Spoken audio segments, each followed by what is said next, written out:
Hello, everybody.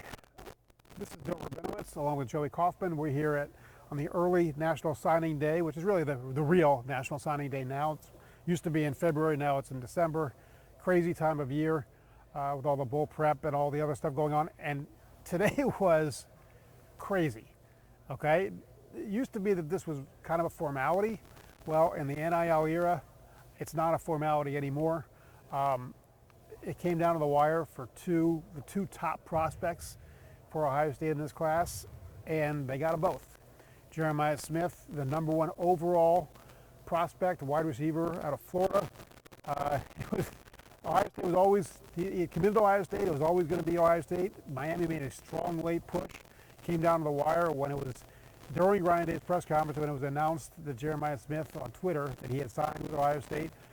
Ryan Day literally went like this, and like his knees buckled. And then at that point, it looked like Edric Houston, the defensive lineman from Georgia, was going to flip to Alabama. They actually stopped his press conference to make a phone call or take a phone call from Edric Houston. And after that, what happened, Joey? Well, I think that was a pretty good batting average for Ohio State. There were really three guys that they were trying to keep from flipping, and they got two out of them to stay. And that was the important thing for Ohio State is going into this day, they had the nation's number 2 class, who's already on track to be a top 5 class. They've typically loaded up early and then go into the early signing period in December, basically in sort of a prevent defense, trying to keep everybody in the fold. And they did that today with certainly their best prospect in Jeremiah Smith. And it was fun to see Ryan Day's reaction in real time to the news because he had a noon press conference where there was a chance he was going to flip to Miami or reaffirm his commitment and sign with the Buckeyes, and eventually he did, and Ryan Day was pleased. And they did lose Jeremiah McClellan, a wide receiver, to Oregon. And that's a loss. He was a 4-star guy, a highly regarded guy. But Ohio State's pretty deep at wide receiver. If you have to lose somebody, that's probably the one they could deal with losing. Edric Houston, because they already lost a 5-star guy last week who flipped to Miami. Justin Scott flipped to Miami. They were down to one 3-star guy on the defensive line. They needed Edric Houston to stick. And in some ways, even though Jeremiah Smith is considered a generational receiver and the best player in this class, Houston might be more important based on the need that Ohio State has. I mean, they're both crucial. Ryan Day left the press conference a lot happier than he was when he entered it. And so, and all the other guys that were formalities and did stick. So overall, I would say it was a good day with a lot of heartache. Bill, take that microphone toward your hand. It's static in your pocket. Go ahead, Joey. Yeah, I think it's a fair point about Edric Houston is because he was only the second defensive line recruit in this class. He's only the second defensive end prospect to sign with Ohio State the last 2 years. Joshua Mickens was the guy last year from Indiana. So that's not a position they've really loaded up a ton at.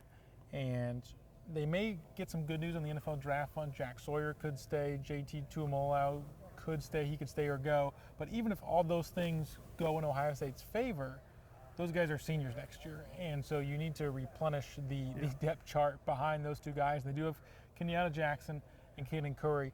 But outside of that, too deep, there's not a ton of underclassmen. And so getting somebody like Edric Houston who can come in and both be a potential impact guy from day one, as Ryan Day said, but also fill a position of need important.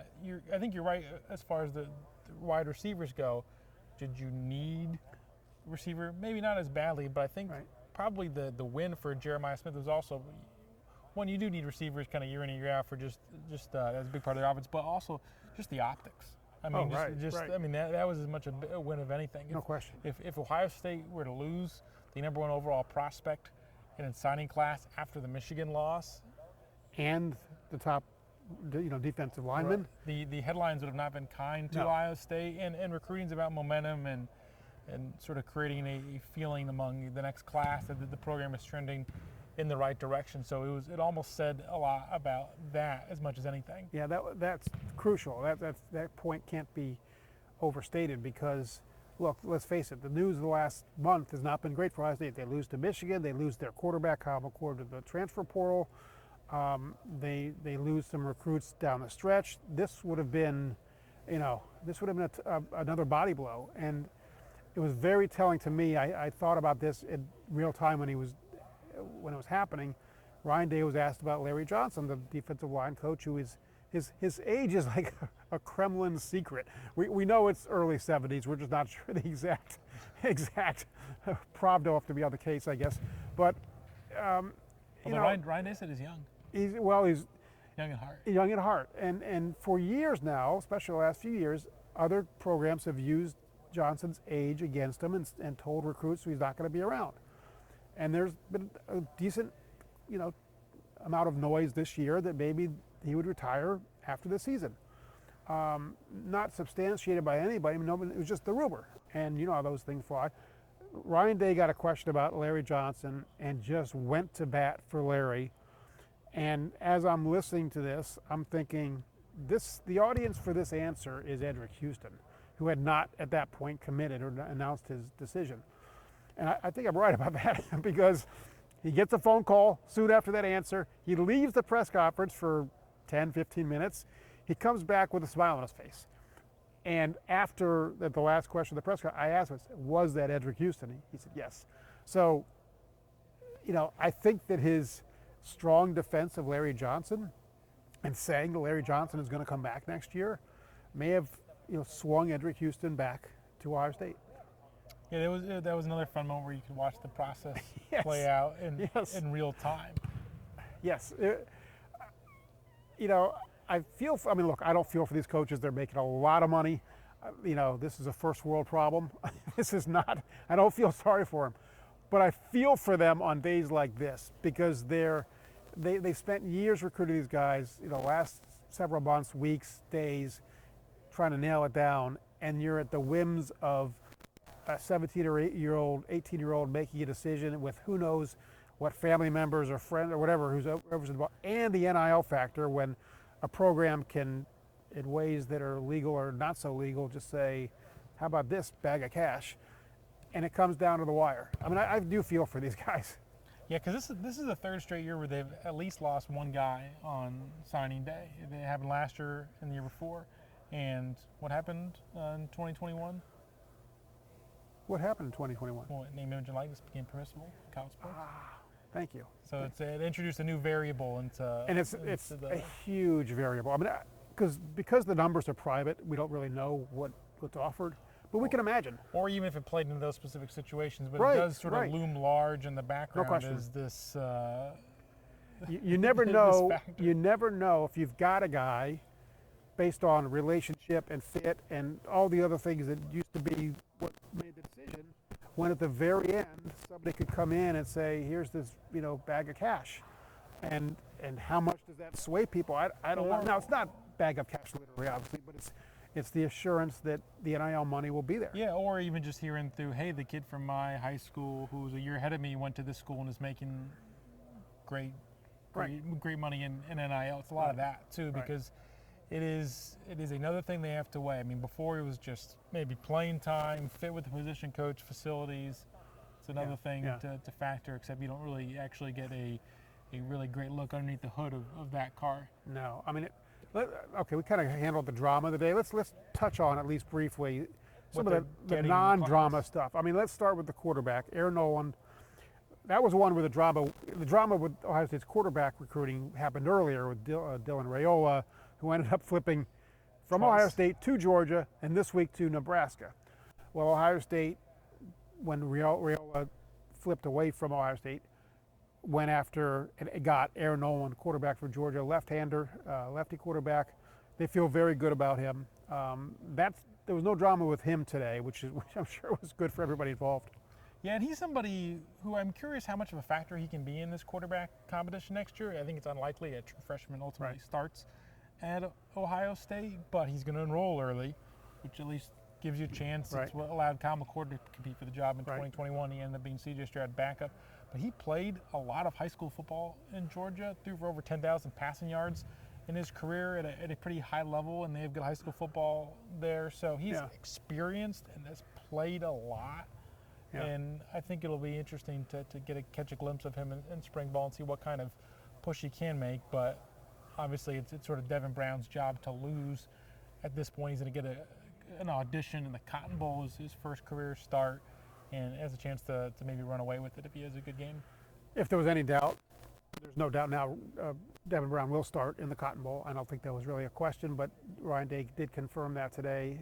He said all the guys that are kind of hanging in the balance in terms of coming back next year, or even playing in this game, or at least practicing, the Travion Hendersons, the Marvin Harrisons. I'd be surprised if Marvin Harrison plays in this game. I remember Chris Olave a few years ago at the Rose Bowl practiced with the team for at least some of it. So he may be going through the motions of practicing. I can't imagine he's getting a ton of reps, but I don't, who knows. But he said he really expects everybody more or less to play. Well, it's why they haven't added a ton of transfers to the roster, because they are waiting on so many NFL draft decisions right now. Guys they have a lot of juniors. That was a big recruiting class they brought in 2021, and so a lot of those guys have decisions to make, and they already had a ton of guys on the roster. There's no room right now. So they have not added any transfers. They're bringing in now 20 scholarship guys with this recruiting class. So that's why you maybe haven't seen the ton of transfers come in here. I think one other thing we should mention on the freshman high school signing class, they are bringing in 2 running backs, including James Peoples, pretty highly rated back down from out of Texas.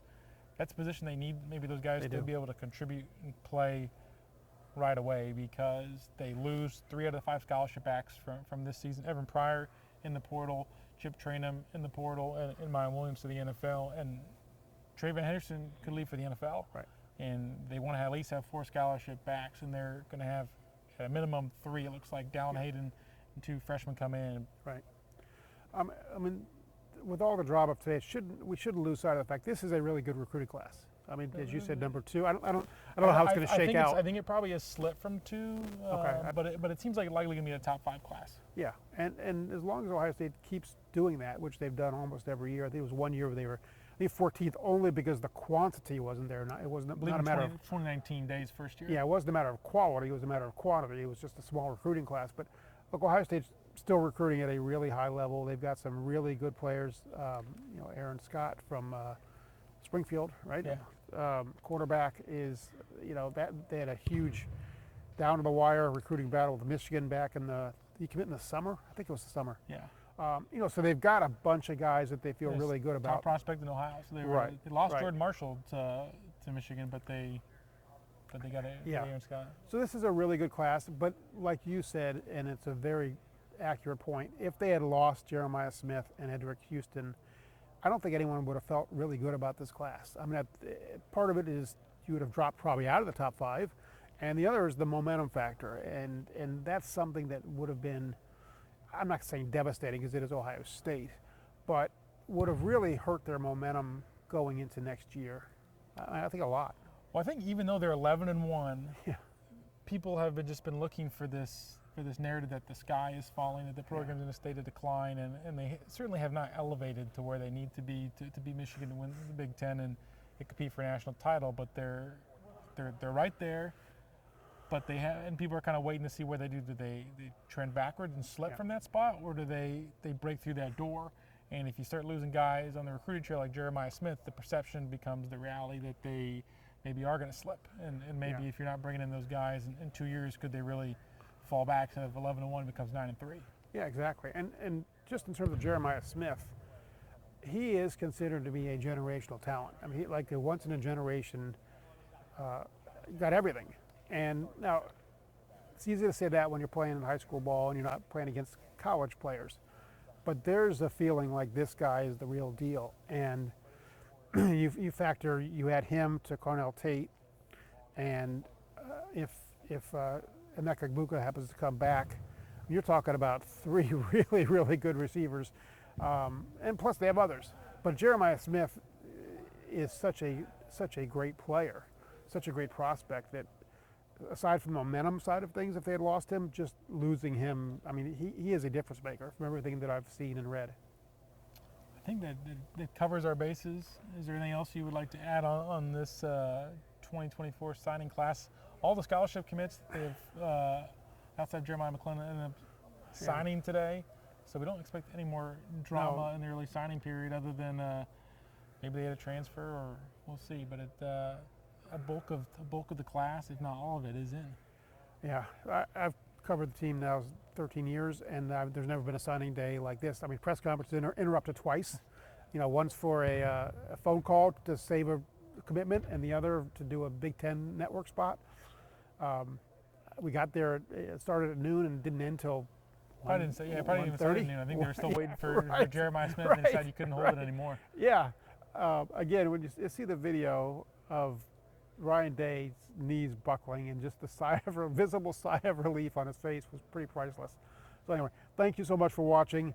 Follow us on dispatch.com for all the latest news. Thank you so much.